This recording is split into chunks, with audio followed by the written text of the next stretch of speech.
மூட்டு வலி, முழங்கால் வலிக்கு நிறைய வீடியோஸ் பண்ணியிருக்கோம். லட்சக்கணக்கான மக்கள் அதை பார்த்துட்டு ரொம்ப ஆதரவு தந்திருக்கீங்க. ரொம்ப யூஸ்ஃபுல்லாக இருக்குன்னு செஞ்சு பார்த்துருக்கிறீங்க. அந்த வரிசையில் ரொம்ப சூப்பரான இந்தியாவிலே ஸ்பெஷலாக கிடைக்கக்கூடிய இந்த குப்பைமேனி இலையை வச்சு ஒரு சூப்பரான ஒரு வீடியோ இன்றைக்கி பார்க்கலாங்க. குப்பைமேனி இலை இலவசமாக நமக்கு கிடைக்கிறனால அதோட அருமை பெருமை தெரியலைங்க. ரொம்பவுமே சூப்பரான ஒரு செடிங்க அது. அதை நம்ம யூஸ் பண்ணி இன்றைக்கி மூட்டு வலிக்கு ஒரு அருமையான மருந்து தயாரிக்கலாம். நமக்கு தேவையான பொருட்கள் பார்த்திங்கன்னா 3 டேபிள் ஸ்பூன் அளவுக்கு கடுகில் பார்த்திங்கன்னா ஏகப்பட்ட நன்மை இருக்குங்க மூட்டு வலிக்கு. அதை நம்ம பொடி பண்ணி எடுத்துக்கலாம், நரன்னு எடுத்துக்கலாம், ரொம்ப பவுடராக எடுத்துக்க வேண்டாம்.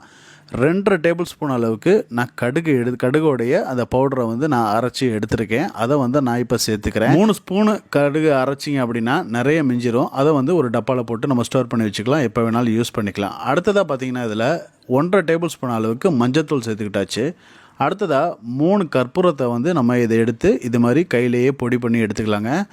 இந்த மெத்தடு பார்த்திங்கன்னா முன்னோர்கள் இதை ரொம்ப செஞ்சுருக்காங்க. கேரளாவில் இது ரொம்ப ஸ்பெஷலான ஒரு மருத்துவம். இதை பார்த்திங்கன்னா இதில் ஏகப்பட்ட நன்மைகள் இருக்குது.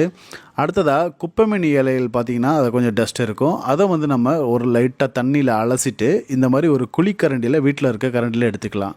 இப்போ நம்ம சேர்க்க போகிற எண்ணெய் என்னென்னு பார்த்திங்கன்னா இஞ்சியோட ஆயில் இருந்துச்சுன்னா நீங்கள் சேர்த்துக்கலாம். அப்படி இல்லாத பட்சத்தில் கடுகு எண்ணெய் இருந்தாலும் ஓகே, இல்லாட்டி நல்லெண்ணெய் இருந்துச்சுன்னா நீங்கள் 2 டேபிள் ஸ்பூன் அளவுக்கு இந்த குழிக்கரண்டியில் சேர்த்துக்கங்க. அடுத்ததாக நேரடியாக ஸ்டவ்வில் வச்சு நீங்கள் அந்த குழிக்கரண்டியை காமிச்சு கொஞ்சம் வதக்கி எடுத்துக்கலாம். இந்த குப்பைமேனியில் இருக்கிற தன்மை என்ன அப்படின்னு பார்த்தீங்கன்னா உடம்புல இருக்கக்கூடிய அந்த ஜாயிண்ட்டில் இருக்கக்கூடிய பெயின், அதாவது அந்த வலிகளை ஈஸியாக வெளியாக்கக்கூடிய தன்மை இருக்குதுங்க. அது மட்டும் இல்லாமல் இது ஒரு ஆன்டி இன்ஃப்ளமேட்டரி, ஆன்டி பாக்டீரியலுங்க. அடுத்ததாக பார்த்தீங்கன்னா இப்போ நம்ம அதை வதக்கி எடுத்ததுக்கப்புறம் லைட்டாக கொஞ்சோண்டு நமக்கு அந்த எண்ணெய் மிச்சமாகும். அந்த எண்ணெயை இப்படி வெறும் காலில் நேரடியாகவே தேய்ச்சிட்டு அடுத்ததாக பார்த்தீங்கன்னா அந்த குப்பைமேனி இலையை வச்சு டைரெக்டாக நீங்கள் இது மாதிரி காலில் தேய்ச்சிருங்க. வலி இருந்துச்சுன்னா, வீக்கம் இருந்துச்சு அப்படின்னா பறந்து போயிருங்க. ஒரு நல்ல ஒரு மருந்து இது. நீங்கள் கண்டிப்பாக யாருக்காவது தேவைப்பட்டுச்சுன்னா நீங்கள் ட்ரை பண்ணுங்கள். இது கூடவே நம்ம ஏற்கனவே ரெடி பண்ணி வச்சுருக்க கடுகு, கற்பூரம், மஞ்சள் அந்த பவுடரையும் இதில் சேர்த்துக்கலாம். லைட்டாக நீங்கள் மசாஜ் பண்ணி விட்டால் கூட போதும். வலி இருந்துச்சுன்னா, வீக்கம் இருந்துச்சு அப்படின்னா ஒரு நல்ல நிவாரணமாக இது இருக்கும். சில பேருக்கு பார்த்திங்கன்னா நல்ல ஆரோக்கியமாக இருப்பாங்க, மூட்டில் மட்டும் வலி இருக்கும். அது அதிகமாக அவங்க நின்று வேலை பார்க்குறனாலையோ, உடல் எடை அதிகமாக இருக்கிறனாலையோ, இல்லை தசை பிடிப்புகள்னாலையோ இருக்கும். அதெல்லாம் இது பார்த்திங்கன்னா சூப்பராக ஒரு நல்ல ரிலீஃப் கிடைக்கும். இந்த மருந்து நீங்கள் ட்ரை பண்ணி பாருங்கள். குப்பைமேனியில் இருக்கக்கூடிய மருத்துவம் நிறைய பேருக்கு தெரியாதுங்க. ஒரு ஆரோக்கியமான ஒரு அற்புதமான மருந்து இந்த குப்பைமேனி.